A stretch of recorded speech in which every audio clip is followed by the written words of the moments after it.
You're watching the Davis County Mustangs on the Ottumwa Radio Group Sports Network.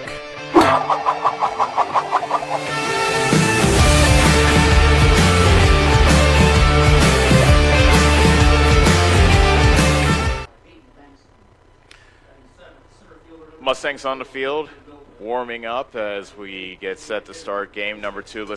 Husted pitches exclusively from the stretch, and the 8th grader fires the first pitch wide for ball 1, and we are underway. First pitch thrown at 8:18.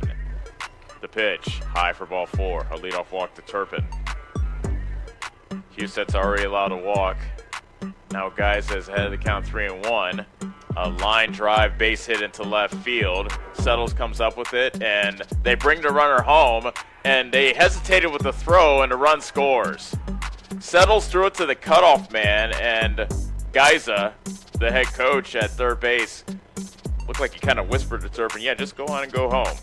And 2 batters in, Clarke has a run. Husted rocks and fires. That's low. The ball got away from Taylor. Here comes Geiza, and he scores. You could either call that a wild pitch or a pass ball. Either way, it's 2-0 Clarke.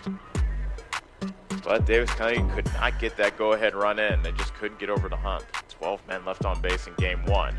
There's a line drive sinking, but coming in and dropping it was Turpin. Looked like he had a beat on it, but he tried to make a running catch, and it just popped out of his glove. E7 on the play. Now a runner coming home, and out at the plate was Wade. Wade broke home early, and now we have time. They might call balk on Husted. We'll have to see.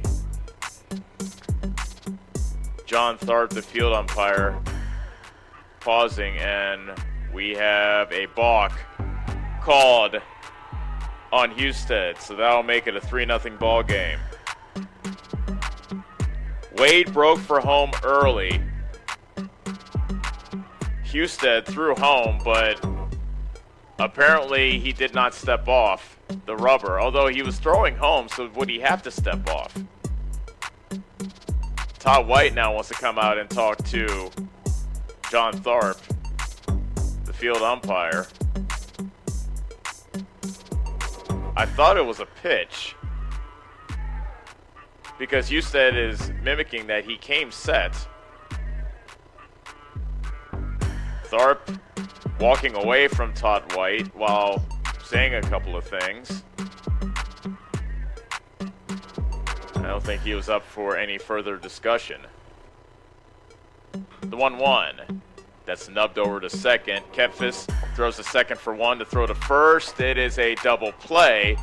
A run does come in to score as Sizemore comes in to make it 3-1. Swings at the first pitch and hits it high in the air out to right center field. And Milner couldn't see it. It goes over his head, rolling to the wall. Wade rounding second, rounding third, and he'll be sent home. Here comes the relay throw to the plate. It's not in time. It is an inside the park home run for Casey Wade, and it is 4-2 Clarke. Beg your pardon, 4-1 Clarke. So squaring the bunt. Interesting. Now the pitch. That's a high fly ball out to left center field, and making the lunging catch back over his head was Turpin in left field. Schooley tags and takes third base. A sacrifice fly for Settles makes it 4-2.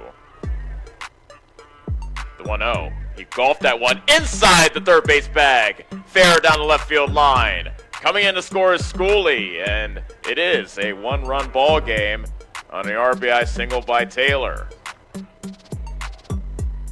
The 1-0.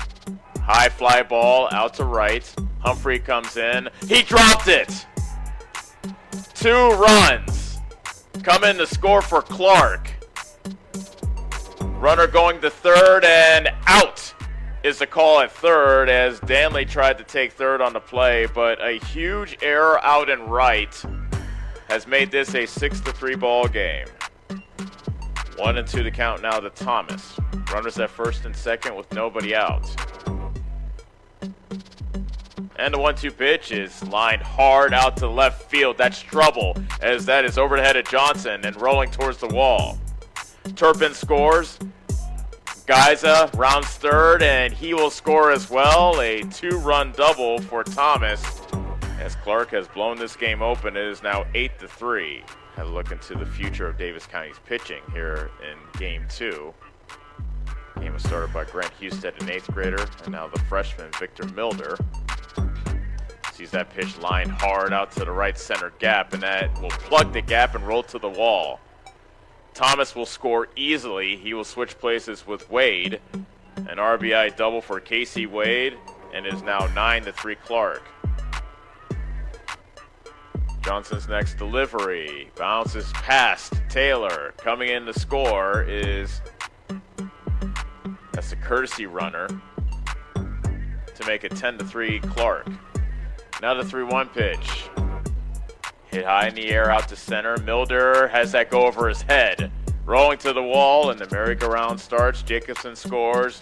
Wade scores. And Danley rounding third. He will score as well, as Galvis empties the bases with a double.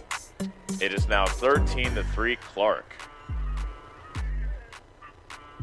2-0 delivery is bounced out to deep short. Nice play by Geiza as he caught that in his breadbasket, smothered it, and throws out Taylor, and this game has come to an end. So Clarke comes into Bloomfield and sweeps Davis County in a doubleheader, 7-4 in 9 innings in Game 1, and then 13-3 here in Game 2.